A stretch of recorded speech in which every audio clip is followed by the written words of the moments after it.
Hi there, my name is Sydney Dukes, and I'm going to be talking about the flow of energy from glucose during cellular respiration and during fermentation. So first, I'm going to be talking about the flow of energy during cellular respiration. So the goal of cellular respiration is to provide energy in the form of ATP for cells. Cellular respiration occurs in a series of reactions that take place during different cycles. This all starts when the carbon and hydrogen bonds within glucose are broken down during a process called glycolysis, which occurs in the cytoplasm of the cell.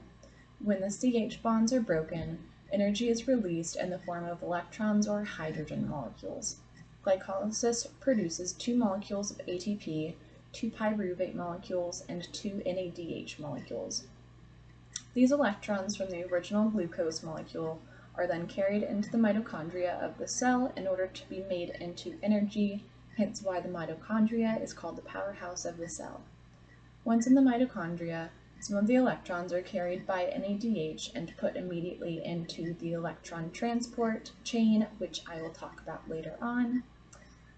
So, in a process called pyruvate oxidation, one of the carbons in the pyruvate molecule combines with oxygen to make CO2 or carbon dioxide, which is actually one of the byproducts of cellular respiration. While this happens, an additional NADH molecule is created and again carries an electron to the electron transport chain. What is left of the pyruvate molecule is called acetyl-CoA. In the next step, acetyl-CoA enters into the citric acid cycle, which is also known as the Krebs cycle. During the citric acid cycle, acetyl-CoA combines with a 4-carbon molecule to create citric acid, hence why it's called the citric acid cycle. This molecule goes through a cycle of reactions, including combining with oxygen to create carbon dioxide. And the hydrogens released during this reaction are picked up to create NADH and FADH2. The citric acid cycle in all produces additional ATP, and the resulting NADH and FADH2 carry the hydrogens to the electron transport chain. The last step in cellular respiration is the electron transport chain, where the remaining electrons from the original glucose molecule end up. The electron transport chain takes these electrons and forms additional ATP, and oxygen accepts some of these electrons, which will make water. So now I'm going to talk about the flow of energy during fermentation. So fermentation is the process of creating ATP or energy in the absence of oxygen molecules.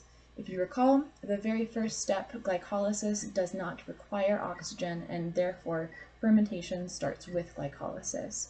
After glycolysis, 2 ATP, 2 pyruvate molecules, and 2 NADH molecules are created.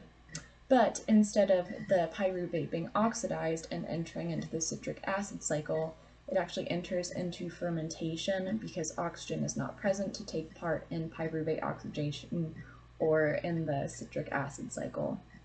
So instead, NADH actually donates the hydrogen molecule it gained during glycolysis back to pyruvate so it can go back to making ATP in glycolysis. In another type of fermentation, pyruvate is broken down into acetaldehyde, and at that point, the NADH will again donate its hydrogen in order to continue producing ATP from glucose during the process of glycolysis. So overall, fermentation is much less efficient in producing ATP in comparison to cellular respiration. However, the process of fermentation is still very important because it allows cells to still make energy in anaerobic conditions, or basically in conditions where oxygen is not present, which allows the cells to function and survive in these environments.